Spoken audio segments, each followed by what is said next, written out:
Comment est-ce qu'on fait pour transformer une conviction, une passion, en un argumentaire qui soit vraiment solide, crédible? C'est exactement ce qu'on va explorer ensemble. Pour beaucoup d'organisations de la société civile, le vrai défi, il est là. Comment on passe d'une croyance forte, d'une conviction profonde, à une preuve, quelque chose d'irréfutable. C'est ça la clé, pour vraiment influencer les politiques publiques et puis, bien sûr, pour obtenir des financements. Allez, on commence par les fondations. Dans cette première partie, on va voir pourquoi la méthode scientifique, ce n'est pas juste un truc d'universitaire, mais c'est l'outil indispensable pour construire un dossier en béton. L'intuition, la passion, les anecdotes qui nous touchent, tout ça c'est le moteur, c'est le point de départ. Mais pour vraiment faire bouger les lignes, pour provoquer un vrai changement de fond, ça ne suffit pas. Il faut structurer tout ça. Et la solution, c'est justement d'adopter une approche scientifique. Attention, ça ne veut pas dire juste accumuler des faits, ça veut dire les organiser, les interpréter dans un cadre rigoureux, avec des règles claires. C'est ce qui va transformer une simple opinion en une conclusion solide et respectée. En fait, c'est tout cet ensemble de caractéristiques qui donne à la recherche sa puissance. Chaque étude s'appuie sur ce qui a été fait avant, un peu comme si on construisait un mur brique par brique.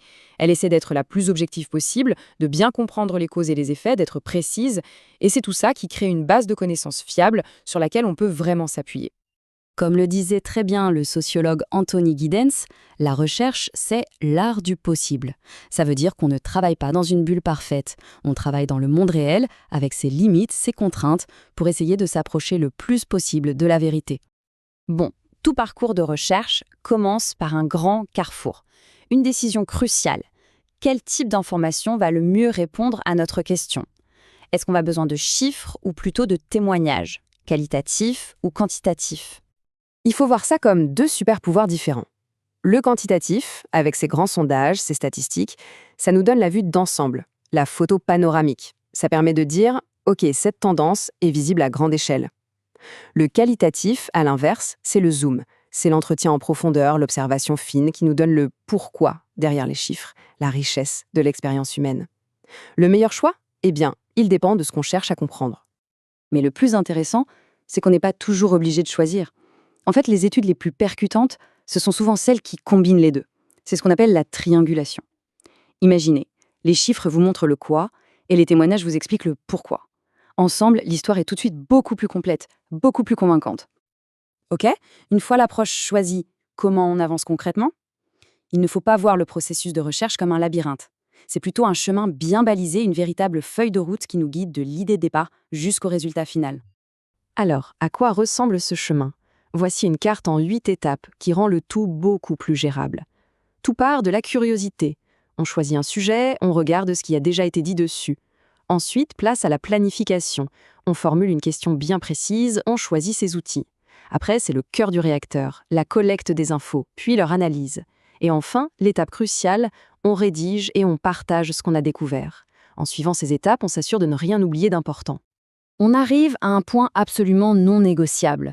Une recherche crédible, c'est d'abord et avant tout une recherche éthique.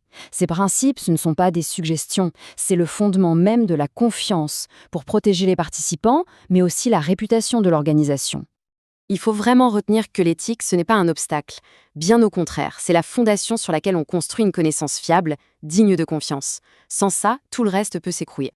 Et s'il ne fallait retenir qu'une seule règle, la règle d'or, ce serait celle-ci. La sécurité passe avant tout. C'est un principe absolu, surtout quand on mène des recherches dans des contextes sensibles ou des zones de conflit.